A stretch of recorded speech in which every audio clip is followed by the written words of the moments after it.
मित्रों, आज की इस पत्रकार वार्ता में आप सबका स्वागत है। आज रामनवमी है। आपको रामनवमी की बहुत बहुत बधाई, शुभकामनाएं।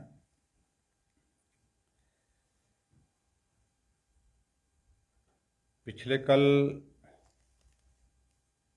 कांग्रेस पार्टी की एक पत्रकार वार्ता यहाँ शिमला में आयोजित हुई और उसमें हमने कांग्रेस पार्टी के त्रिदेव पत्रकार वार्ता को संबोधित करते हुए सुने।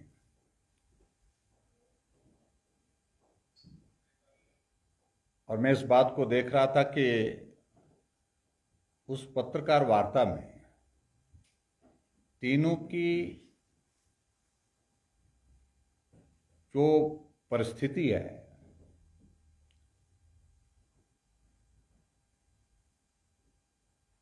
सारी बातों को लेकर के एक तरह की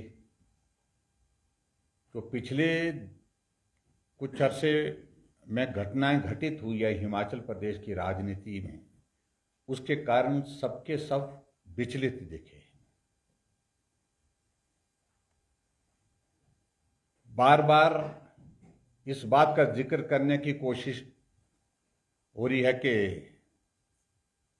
सरकार को अस्थिर करने की कोशिशें हुई।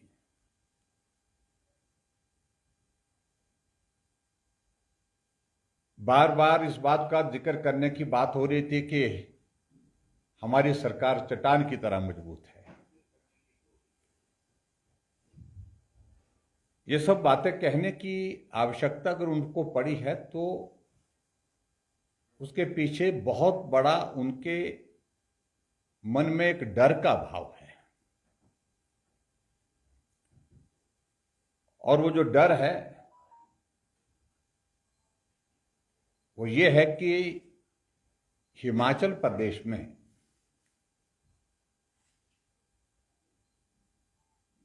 जो पिछले दिनों घटनाक्रम राजनीतिक दृष्टि से हुआ है, उसमें कांग्रेस पार्टी के वरिष्ठ नेतृत्व ने इस बात को अनुभव किया है कि कोई और उसके लिए दोषी नहीं है। जो केंद्रीय इनका नेतृत्व है, जो कांग्रेस के जो पर्यवेक्षक हिमाचल प्रदेश में भेजे गए थे, उन्होंने रिपोर्ट में बाकायदे जिक्र किया इस बात का, और शायद व्यक्तिगत रूप से भी, कि ये नेतृत्व की असफलता है। यानी कि हिमाचल प्रदेश में जो कांग्रेस पार्टी की सरकार बनी है वो बहुत बड़ा बहुमत होने के बावजूद भी सभी नेताओं का विश्वास जीतने में, सभी नेताओं को साथ चलाने में नाकामयाब रही है।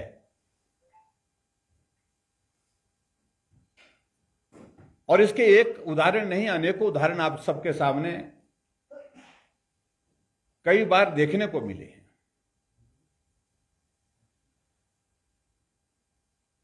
पहली बात तो मैं यही कहूंगा कि हिमाचल प्रदेश में जब राज्यसभा की सीट कांग्रेस बहुत बड़े बहुमत के बाद हार गई, तो प्रश्न यह पैदा होता है कि क्या उनको सत्ता में रहने का नैतिक अधिकार है? नैतिकता ये बोलती है कम से कम व्यक्तिगत रूप से मुख्यमंत्री को उसकी जिम्मेवारी लेनी चाहिए और नैतिकता के आधार पर त्यागपत्र दे देना चाहिए था। लेकिन त्यागपत्र नहीं दिया गया। और मैं इस बात को भी बड़ा साफ कह रहा हूं, स्पष्ट कह रहा हूं, कांग्रेस पार्टी के अंदर जो अलग अलग जो ग्रुप हैं, उनने बड़ा ईमानदारी से प्रयास किया कि मुख्यमंत्री त्यागपत्र दें। जब कांग्रेस पार्टी के केंद्र के नेतृत्व को वो सब लोग अलग अलग मिले हैं, उन्होंने यही कहा है, और ये हमारी जानकारी है कि कांग्रेस के जो केंद्र का जो नेतृत्व आया था, उन्होंने भी ऊपर इस बात को कहा है कि हिमाचल प्रदेश में कांग्रेस के बहुतायत, जिनका नंबर काफी बड़ा, एक साइजेबल नंबर है, वो सब लोग चाहते हैं कि हिमाचल प्रदेश में नेतृत्व परिवर्तन किया जाए। अगर नेतृत्व परिवर्तन की अगर बात कही है तो शायद कांग्रेस के केंद्रीय नेतृत्व को यह लगा कि हालात वर्तमान के इस प्रकार के नहीं है, क्योंकि तुरंत उसके पश्चात लोकसभा का चुनाव है और लोकसभा के चुनाव को ध्यान में रखते हुए अभी करना उचित नहीं होगा।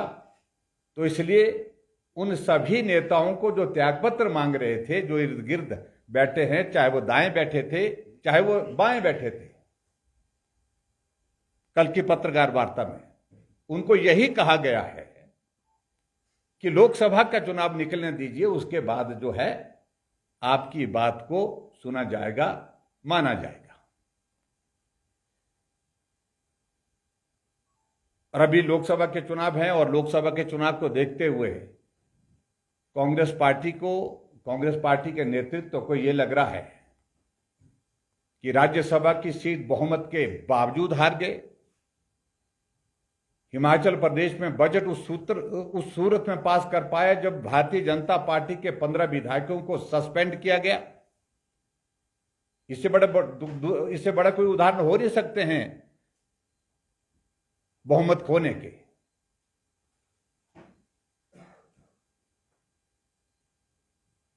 आने वाले लोकसभा के चुनाव में कहीं फिर हार हो गई और लोकसभा के साथ जो उपचुनाव में कहीं हार हो गई तो बहुत मुश्किल होगा। और जिस प्रकार से आदरणीय प्रधानमंत्री नरेंद्र मोदी जी के नेतृत्व में पूरे देश भर में एक वातावरण बना, एक लहर बनी है, जो एक नारा दिया गया है अब की बार 400 पार। और पिछले कल आप लोगों ने सुना होगा, देखा होगा, जो एबीपी का सी वोट सर्वेक्षण जो आया है, सर्वे आया है, उसकी रिपोर्ट आई है।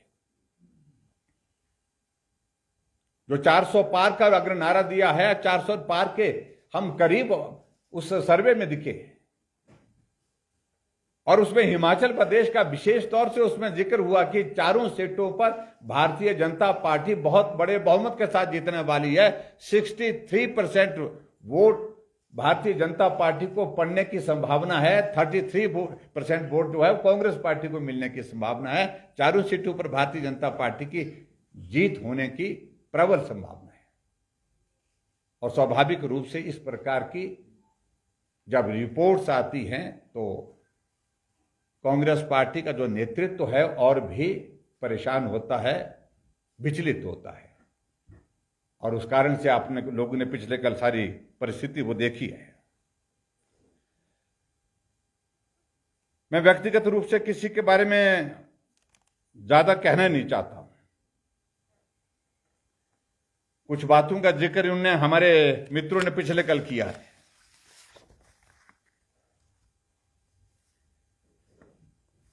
एक तो यह कहा है कि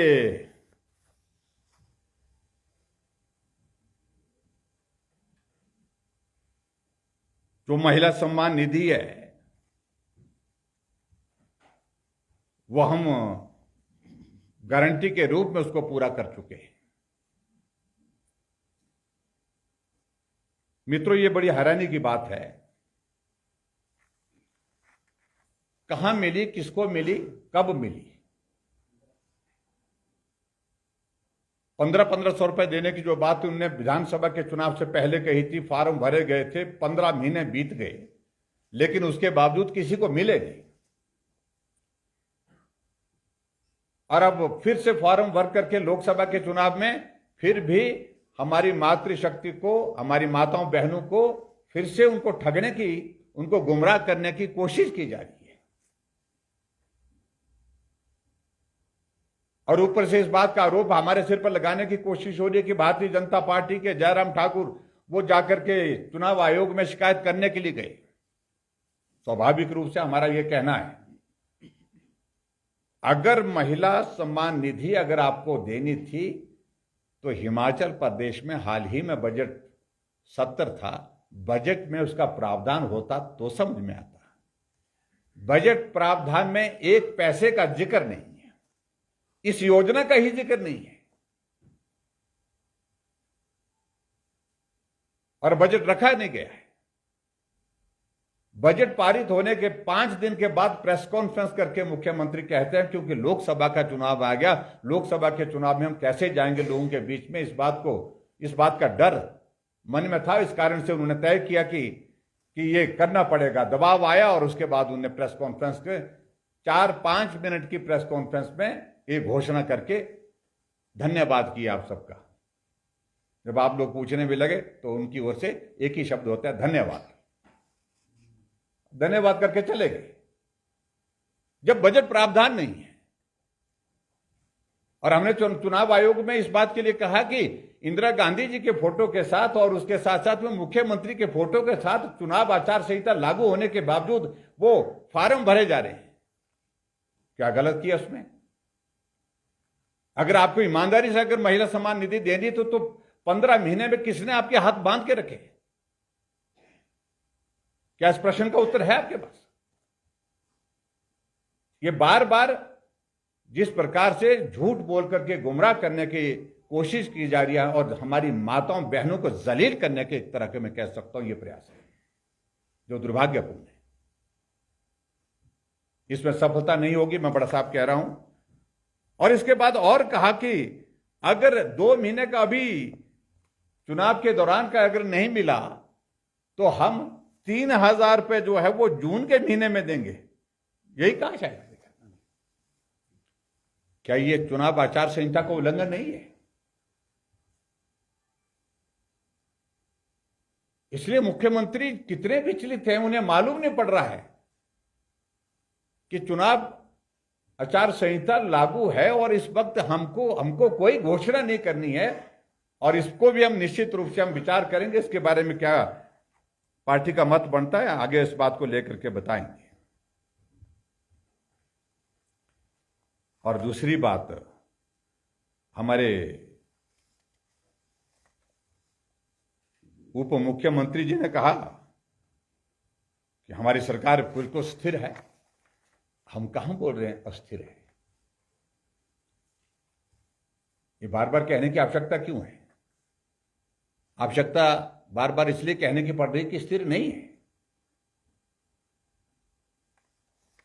और उसके उदाहरण एक कहने की आवश्यकता नहीं है। मैं आपको यही कहूंगा कि हिमाचल प्रदेश में जो वर्तमान परिस्थिति बन रही है, वो कह रहे हैं कि आंकड़े बताओ कैसे होगा कैसे होगा। हम इस बात को लेकर के कुछ आंकड़ों में नहीं जाना चाहते, तो हम तो इतने ही कहते हैं कि राज्यसभा के बारे में भी यही कहा जाता था कि 1 आदमी होगा, 2 आदमी होंगे, 3 आदमी होंगे। हम तो 43 है, 43 हैं।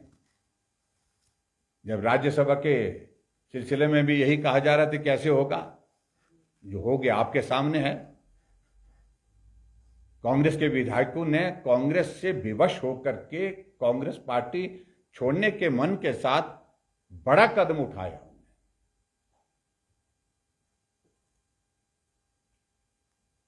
और ये सरकार की कमजोरी है, सरकार की नाकामयाबी है। इस बात को लेकर के मैं बड़ा साफ कहना चाहूंगा। और इसके बाद आगे बढ़कर के एक और चीज करने की कोशिश की है। विधानसभा के चुनाव के दिनों में ओपीएस के इशू को लेकर के बहुत ज्यादा हमने बोला और उस सारी चीज को लेकर के इनके पहली कैबिनेट की बैठक में कहा था हमने, उसमें उस दिशा में बात तो की, लेकिन उसके बावजूद वक्त बहुत ज्यादा लग गया ओपीएस लागू करने की दिशा में। उसका हमने न तब विरोध किया, न आज विरोध कर रहे हैं। अब दहशत पैदा करने की, डर पैदा करने की कोशिश की जा रही है कर्मचारियों के बीच में कि अगर भारतीय जनता पार्टी की सरकार बनेगी तो बंद कर देंगे। राजस्थान में भारतीय जनता पार्टी की सरकार बनी, अभी तक तो बंद नहीं की है। और दूसरी बात, हम मुख्यमंत्री जी को एक बार फिर से कहना चाहते हैं कि हम उस तरह की बदले की भावना के साथ काम करने वाले लोगों में से नहीं हैं। जिस प्रकार से आपने हिमाचल प्रदेश में 1,000 संस्थान चले हुए, खुले हुए संस्थान सेवाएं दे रहे थे वो लोगों को, ग्रामीण क्षेत्र में, दूर दराज के इलाके में उन संस्थानों को बंद किया है।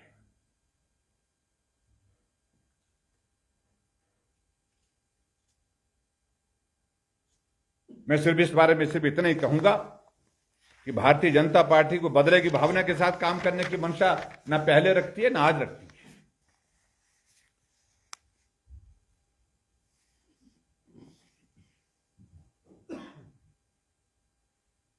और खास तौर से बार बार कहते रहे कांग्रेस के वो नेता कि जयराम ठाकुर को लोकप्रिय सरकार जो चुनी गई है उसको अस्थिर करने के लिए माफी मांगनी चाहिए। हमने कहा कि भाई हमने अस्थिर करने के लिए क्या किया? हमने तो कुछ नहीं किया। जो कुछ भी किया आपके ही साथ में चलने वाले लोग थे। लेकिन हालात क्यों बने इस प्रकार के? हालात इसलिए बने कि जब लोकतांत्रिक व्यवस्था में चुने हुए प्रतिनिधियों को जो सम्मान मिलना चाहिए, जो पहचान मिलनी चाहिए, जो स्थान मिलना चाहिए, वो आपने नहीं दिया। चुने हुए प्रतिनिधि दरकिनार करके अपने साथियों और मित्रों के साथ बैठ करके आप सरकार चलाने लगे। जो ना किसी वार्ड के मेंबर हैं, ना किसी चुने हुए व्यवस्था के अंतर्गत लोकतांत्रिक व्यवस्था से आए हुए, लेकिन कैबिनेट दर्जे के साथ सरकार चला रहे हैं। और इस बात को लेकर के उन मित्रों ने इस प्रकार का कदम उठाया है। और इसमें किसी व्यक्ति का, और खासतौर से हमारे ऊपर बार बार ये जो बात कही जा रही है कि जयराम ठाकुर ने किया, जयराम ठाकुर ने किया, बहुत याद कर रहे हैं आजकल, बहुत प्यार आया आजकल। मैं उनका आभारी भी हूं उस बात के लिए। तीनों नेता यहां पर प्रेस कॉन्फ्रेंस में बार बार कह रहे थे। मैं यही कहूंगा कि भारतीय जनता पार्टी लोकतांत्रिक व्यवस्था में विश्वास करती है।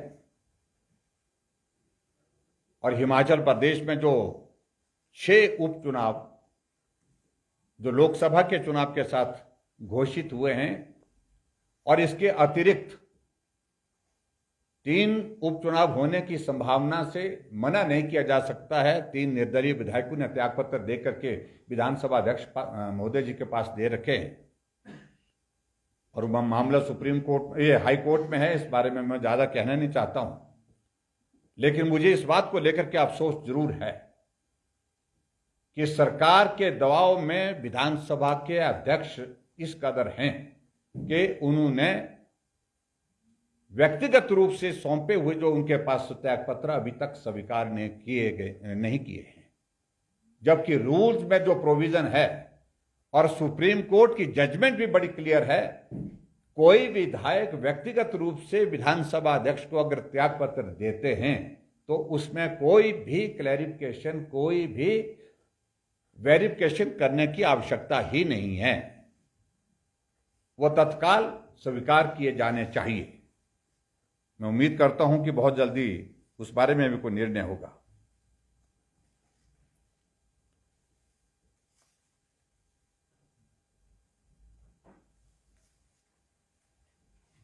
कहा कि हमने 2 उम्मीदवार अपने घोषित किए हैं 4 लोकसभा क्षेत्र में से। ये बहुत बड़ी उपलब्धि है उनकी। भारतीय जनता पार्टी ने 4 उम्मीदवार घोषित कर दिए हैं और मुझे उम्मीद है कि चुनाव आने तक जो है वो घोषित कर देंगे बाकी उम्मीदवार जो बचे हैं। बहुत जटिल प्रक्रिया, सघन प्रक्रिया का दौर में से गुजर रहे हैं जो चुनाव के उनके कैंडिडेट की जो सिलेक्शन का प्रोसेस है। कोई चुनाव लड़ना नहीं चाहता है। अब हमारे कुछ एक मित्रों का मैं जिक्र करना नहीं चाहता हूं, वो घर बैठे कभी सोशल मीडिया में, कभी मीडिया में अपनी बात कहते हैं। हमने तो इतनी ही बात कही कि मंडी में लोकसभा के चुनाव के लिए पार्टी के अध्यक्ष जो सांसद है वर्तमान में, उन्होंने चुनाव लड़ने से मना किया है। उन्होंने कहा कि हालात नहीं है, और कहने लगे कि जयराम अपने घर को देखे, हमारे घर में दूरबीन लगा करके ना देखे। हम तो देख ही नहीं रहे हैं। आप खुलेआम प्रेस कॉन्फ्रेंस करके घोषणा करते हैं, उसके बाद मुकर जाते हैं, तो उस पर इसका कोई दोष नहीं है। इससे सारी बातें चुनाव के दौरान आने वाले समय में देखेंगे। एक और बात का भी जिक्र किया उनने कि हिमाचल प्रदेश में आपदा के दौरान भारतीय जनता पार्टी की केंद्र सरकार ने मदद नहीं की और हिमाचल प्रदेश में कांग्रेस पार्टी ने ही काम किया, बाकी भारतीय जनता पार्टी ने काम नहीं किया है। मैं उनके सारी चीजों को लेकर के कोई बहुत ज्यादा कहने की आवश्यकता नहीं महसूस करता। 4,500 करोड़ का जो पैकेज की घोषणा की है बाढ़ प्रभावित लोगों के लिए, अभी तक उसमें से कितना पैसा दिया गया और उसमें स्टेट शेयर कितना है? जो भी पैकेज के अंतर्गत जो है, इन्होंने जो पैसे बांटने के लिए जो फोटो ले करके सबको, जो प्रभावित परिवार हैं उनमें से कुछ लोगों को बुला करके वहां पर राशि दी है, वो राशि है जो हिमाचल प्रदेश को केंद्र सरकार ने 1800 करोड़ रुपए जो है हिमाचल की मदद के लिए दिए उस बाढ़ से प्रभावित परिवारों के लिए। और मैं यहां जिम्मेवारी के साथ ये आरोप लगा रहा हूं, अभी भी हिमाचल प्रदेश में हजारों की संख्या में ऐसे परिवार हैं जहां अभी घर टूटने के बावजूद, घर नहीं रहने के लायक रहा, उसके बावजूद बगीचा बह करके चला गया, पशुशाला चले गई, पशु चले गए, अभी तक पटवारी तक नहीं पहुंचा है रिपोर्ट देने के लिए। हजारों की तादाद में ऐसे लोग हैं जिनके घर रहने के लायक नहीं रहे, और रहने के लायक नहीं रहे उसके बावजूद भी उनको अभी तक एक पैसा नहीं मिला है।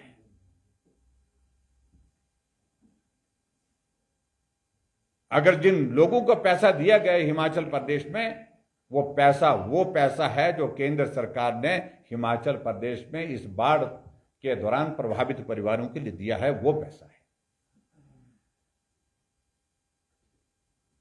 और उसमें मेरा ये आरोप भी है, उसमें भी चुन चुन करके उन परिवारों को देने की बात की हमने जो एक दल के हैं, सत्तारूढ़ दल के हैं, उन परिवारों को वो पैसा देने की कोशिश की है। ये भी मैं उनके ऊपर आरोप लगाता हूं और इस बात को लेकर के मैं साफ कहता हूं, हमारे पास इस तरह के एक ने अनेकों चीजें जो हमारे पास हमारे ध्यान में आई है। और इसके अतिरिक्त बहुत बातों का जिक्र हुआ है।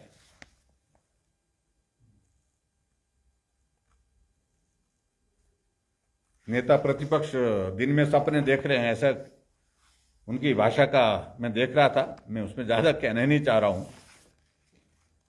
सपने में आज तक नहीं देखे, हमने नींद में भी नहीं देखे, दिन में तो बात छोड़िए। हम काम पर विश्वास करते हैं और काम में विश्वास करने के बाद जो है हम कर्म करते हैं, फल की इच्छा छोड़ देते हैं। और मुझे मालूम नहीं है मुझसे क्या उम्मीद रखते हैं। मैं विपक्ष का नेता हूं और विपक्ष के नेता होने के नाते मेरा ये दायित्व तो है कि सरकार गलत करती है तो मैं उस पर आवाज उठाऊं। यह एक लोकतांत्रिक व्यवस्था के अनुरूप जो है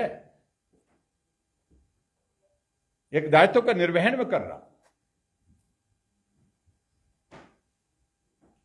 अगर सरकार ठीक नहीं चल रही है, सरकार आपकी लड़खड़ा रही है, तो उस पर हम तमाशा तो नहीं देख सकते हैं। हम जो कह रहे हैं, हम झूठ बोल रहे होते तो भी समझ में आता है। हमने एक एक बात को तथ्य के साथ आपके सामने रखा है और इसलिए खासतौर से जो जिस प्रकार से वो ये बातें कह रहे हैं, ये बहुत बड़ी एक उनकी बौखलाहट है। उपचुनाव की अधिकांश सीटों पर कांग्रेस अभी तक संकट में, किसको टिकट दिया जाए किसको टिकट ना दिया जाए इसका निर्णय नहीं कर पा रहे हैं। लोकसभा की 4 सीटों पर 2 सीटों का फैसला हुआ है। 2 सीटों के बारे में केंद्र ने जो उनका पैनल दिया था वो वापस कर दिया। अब वो उनकी पार्टी का विषय है, मैं उसको ज्यादा कुछ कहना नहीं चाह रहा, लेकिन मैं इतना जरूर कहना चाहता हूं कि हिमाचल प्रदेश में भारतीय जनता पार्टी चारों लोकसभा की सीटें भी जीतेगी और चारों लोकसभा सीट जीतने के साथ साथ में उपचुनाव के चाहे 6 चुनाव हो चाहे ये चुनाव 9, हम सब के सब जीतेंगे हिमाचल प्रदेश में। इस बात को मैं कह रहा हूं क्योंकि कांग्रेस का 15 महीने का कार्यकाल इतना निराशाजनक रहा है, इतना निराशाजनक रहा है कि जग हंसाई हो गई। बहुत बड़ी बड़ी बातें, एक भी योजना हिमाचल प्रदेश की जनहित में आज की तारीख में हम देख रहे हैं कि लोगों के बीच में जाकर के अगर पूछें तो एक भी योजना का जिक्र नहीं कर सकते। और उल्टे हमारे हिमाचल प्रदेश में हिमकेयर की योजना चली हुई बिल्कुल बंद कर दी है।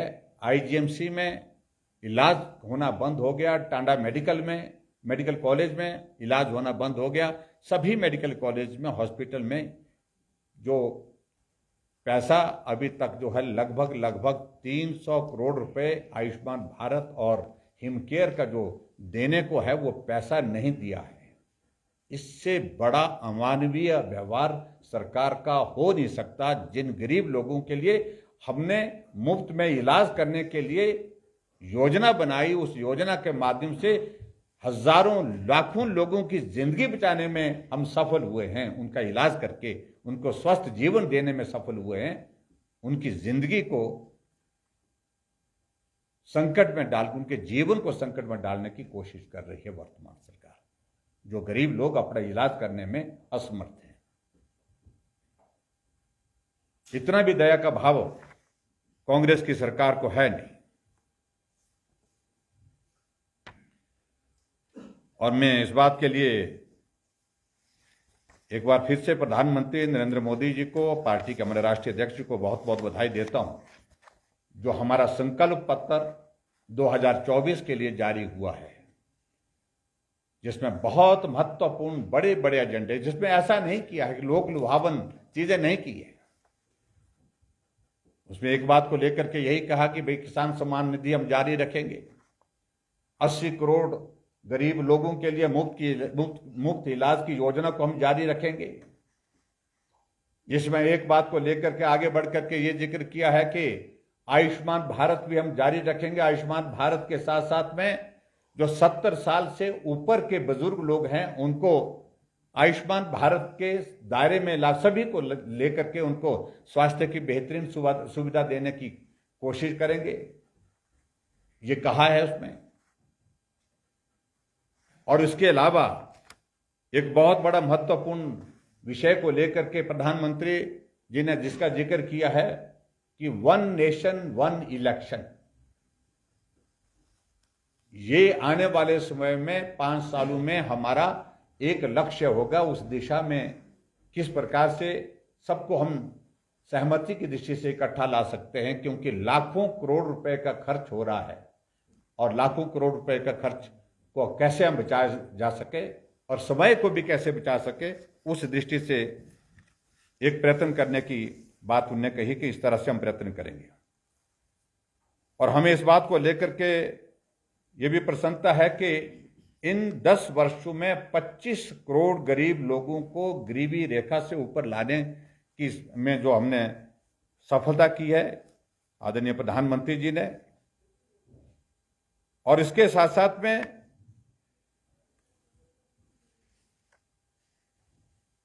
भ्रष्टाचार के खिलाफ प्रधानमंत्री जी ने बड़ा साफ और स्पष्ट शब्दों में कहा है कि हमारा प्रयत्न उस दिशा में इस प्रकार से रहेगा कि 10 सालों में पूरे देश में एक बात को देखा होगा कि 10 वर्षों का कार्यकाल बीत जाने के बावजूद भी एक भी भ्रष्टाचार का आरोप नरेंद्र मोदी जी की सरकार के ऊपर नहीं है।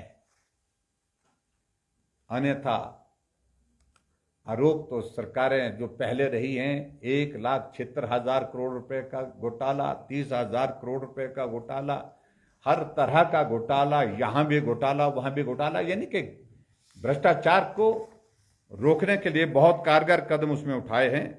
इस बात के लिए प्रधानमंत्री जी ने एक कमिटमेंट के साथ जो बात कही है उस बात को पूरा आने वाले समय में भी लागू करेंगे, ये भी बात कही है। इसके बाद मित्रों, मैं बहुत सारी चीज़ों का अब जिक्र करूं, मैं उस सारी चीज़ में आवश्यकता महसूस नहीं करता हूं। एक दशक नरेंद्र भाई मोदी जी के नेतृत्व में पूर्ण हुआ है। बहुत बड़ी उपलब्धियां, राम जन्मभूमि पर भव्य मंदिर के निर्माण के बाद प्राण प्रतिष्ठा का कार्यक्रम संपन्न। आज लाखों लोग भगवान रामचंद्र जी के वहां जन्म स्थान पर उस भव्य मूर्ति का दर्शन करने के लिए जा रहे हैं। देश के नहीं, विदेश के भी लोग जा रहे हैं। यह हमारे लिए बहुत बड़ा प्रसन्नता का विषय है। धारा 370 समाप्त हुई और धारा 370 समाप्त होने के साथ और भी जो बहुत बड़े मुद्दे थे, जिन मुद्दों को लेकर के जो कमिटमेंट्स के रूप में कही गई थी, यूनिफॉर्म सिविल कोड लागू करने की दृष्टि से प्रधानमंत्री जी ने कहा कि इसको निश्चित रूप से इस काम को हमने लोकसभा राज्यसभा में पारित करने के बाद अब इसको पूर्ण रूप से लागू करने की दिशा में काम करेंगे। महिलाओं के लिए आरक्षण 33%, ये भी आने वाले समय में बहुत जल्दी आपको देखने को मिलेगा, क्योंकि लोकसभा राज्यसभा में ये बिल पारित हो चुका है। इस प्रकार के बहुत बड़े मुद्दों पर हमारी बात पूरी हो गई। और सबसे बड़ी बात, जो भारत 2014 से पहले दुनिया की इकोनॉमी के इसमें आकलन में 10वें स्थान पर रहता था, आज वो 5वें स्थान पर आ गया और 5 वर्षों के बाद तीसरे स्थान पर लाने की जो कमिटमेंट जो की है, उस कमिटमेंट को पूरा करेंगे। यानी कि मोदी जी की गारंटी पूरा होने की गारंटी, ये मैं कहना चाह रहा हूं। और वर्तमान में जो हिमाचल प्रदेश में जो कांग्रेस पार्टी की गारंटियों का जिक्र करने के लिए मैं समझता हूं कि बार बार आप सबके बीच में आवश्यकता नहीं है। हाँ, लोगों के बीच में उन गारंटी को हम जरूर याद कराते रहेंगे। और जो बोल रहे हैं कि हमने 5 गारंटियां पूरी की, सही मायने में गारंटी एक भी पूरी नहीं हुई, ये मैं कहना चाहता हूँ। और जो हिमाचल प्रदेश में बार बार आरोप लगा रहे हैं कि हमारी सरकार को अस्थिर करने की कोशिश की, हम अस्थिर नहीं कर रहे हैं। हम बिना अस्थिर किए सरकार ही हटा देंगे जब चुनाव का परिणाम आएगा। चारों लोकसभा सीट पर भारतीय जनता पार्टी जीतेगी। अगर ये उपचुनाव 9 के 9 हुए, 9 के 9 उपचुनाव जीत करके एक लोकतांत्रिक व्यवस्था के अनुरूप हिमाचल प्रदेश में सत्ता का परिवर्तन निश्चित रूप से होगा। हम सरकार ऐसे वैसे नहीं गिराने की आवश्यकता महसूस करते हैं और ना ही हमने किया है। एक लोकतांत्रिक व्यवस्था के अंतर्गत जब जनादेश आएगा तो निश्चित रूप से सरकार हिमाचल प्रदेश में कांग्रेस की रहेगी नहीं। मित्रों, आज की पत्रकार वार्ता में प्रमुख रूप से मुझे ऐसा लग रहा था कि कांग्रेस मुद्दों पर आधारित इस चुनाव की दृष्टि से बातें करेंगी, लेकिन अपनी बौखलाहट, अपनी चिंता, अपने सरकार की अस्थिरता, अपने सरकार के हालात को बार बार लोगों के सामने जाहिर कर रहे हैं। और लोग भी अच्छी तरह से समझ चुके हैं कि ये सरकार सही मायने में अब बहुत ज़्यादा लंबे वक्त की नहीं है। और निश्चित रूप से हिमाचल प्रदेश में लोकसभा के चुनाव के बाद जहां मतों की जब गणना होगी 4 तारीख को, तो निश्चित रूप से परिणाम इस प्रकार से आएगा। सरकार यहाँ भी भाजपा की होगी, सरकार दिल्ली में भी नरेंद्र भाई मोदी जी के नेतृत्व में भारतीय जनता पार्टी एनडीए की गठबंधन की सरकार होगी। Thank you very much.